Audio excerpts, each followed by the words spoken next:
He was a giant slayer, a celebrated king, and a man the Bible calls after God's own heart. He was also an adulterer and a murderer. How did one of history's greatest heroes fall so far? And more importantly, how did he ever find his way back? This is the story of King David's shocking fall from grace and his incredible journey to redemption. Remember King David? The shepherd boy who defeated Goliath, the warrior king who ushered in a golden age for Israel. The Bible makes a stunning claim about him, calling him a man after God's own heart, pointing to a deep relationship with his Creator. He was at the absolute peak of power and faith. But it's often at the peak that the fall is most brutal. The story begins when King David, instead of going to war, stayed in Jerusalem. From his palace roof, he saw a beautiful woman bathing, Bathsheba. She was the wife of Uriah, one of his most loyal soldiers. Instead of looking away, David abused his power.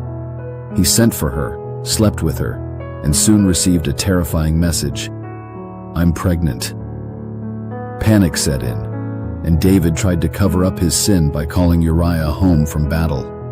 He hoped Uriah would sleep with his wife, providing a cover for the pregnancy.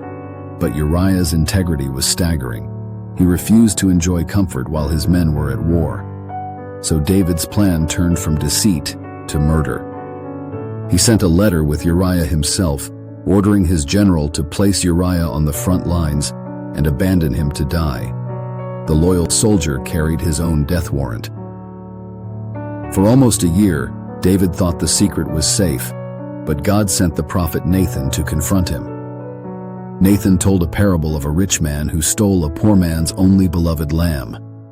Hearing this, David was enraged and declared the man should die, unknowingly pronouncing his own sentence. It was then that Nathan delivered one of the most powerful lines in the Bible, pointing at the king and saying, "You are the man." Instead of making excuses, David's heart shattered.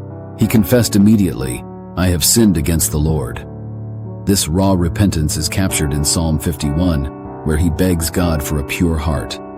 Because David repented, God forgave him, and he would not die for his crimes. But forgiveness didn't erase the consequences. Nathan declared that the sword would never leave David's house, and that the child born from his sin would die. After the tragedy, David and Bathsheba had another son, Solomon, whom the Lord loved and who would become the next king.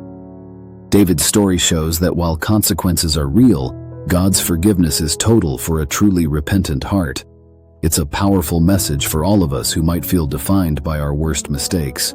It screams that no one is beyond the reach of redemption. Our failures don't have to be the final word, because God's mercy is bigger than our biggest sin. King David's comeback is a timeless reminder that with a humble heart, we can always turn back to God. If this story of redemption meant something to you, please subscribe and share it with someone who might need to hear a message of hope. What part of David's story stands out to you the most? Let us know in the comments. Thanks for watching.